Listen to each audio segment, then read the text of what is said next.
سوال کرنے والا بھی مسلمان تھا،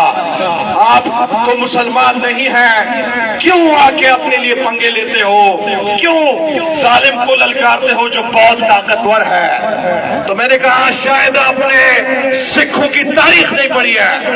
یہ اس خطے میں مزاحمت کی پیداوار ہے، اور وہ سکھ ہی کیا جو ظالم کو ظالم نہ کہے، جو مظلوم کے سر پر ہاتھ نہ رکھے، جو وقت کے یزید کو نہ للکارے،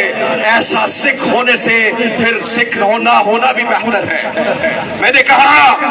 اس وقت جو یہ جنگ ہو رہی ہے یہ حق اور باطل کی ہو رہی ہے، یہ جنگ جو ہو رہی ہے یہ ظالم اور مظلوم کی جنگ ہے۔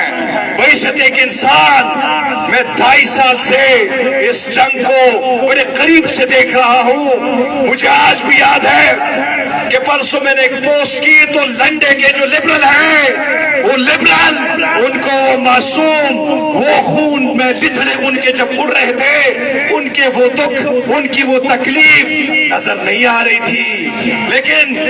وہ چیز بھی ان کو نہیں یاد آ رہی تھی جب بارود گرایا جاتا تھا اور معصوم بچوں کے ٹکڑے ہوا میں اڑ رہے تھے تو صیونی جو ہے وہ پارٹیاں بنا رہے تھے، وہ میوزک بجا رہے تھے، وہ خوشیاں بنا رہے تھے۔ تو کیا ہم اتنے بے حس ہو چکے ہیں؟ کیا ہمیں فلسطین کا درد سنائی نہیں دیتا؟ آج ایران کے ساتھ کیا ہو رہا ہے؟ ایران وہ کہتے ہیں کہ سر جھکانے کی قیمت بھی ادا کرنی ہوتی ہے اور سر جھکانے والے جو ہیں ان کو اس کی قیمت ملتی ہے۔ آج ایران اگر مسئلے کی لحاظ سے میں کہوں تو 99% فلسطینی سنی ہے، اور اگر دیکھیں شیعوں کا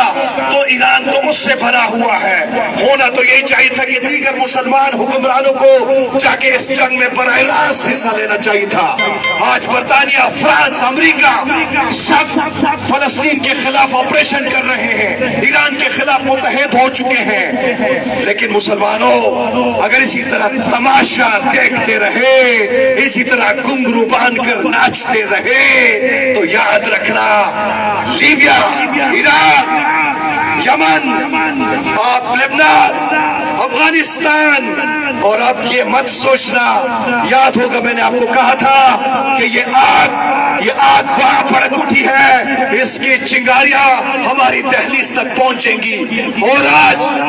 آج آپ دیکھیں یہ چنگاری اس دہلیز تک پہنچ چکی ہے۔ اگر آج ہم اسی طرح تماشائی بن بیٹھے رہے تو کل یہ آگ ہمارے خطے میں، ہمارے ملک میں، خطے میں تو داخل ہو چکی ہے۔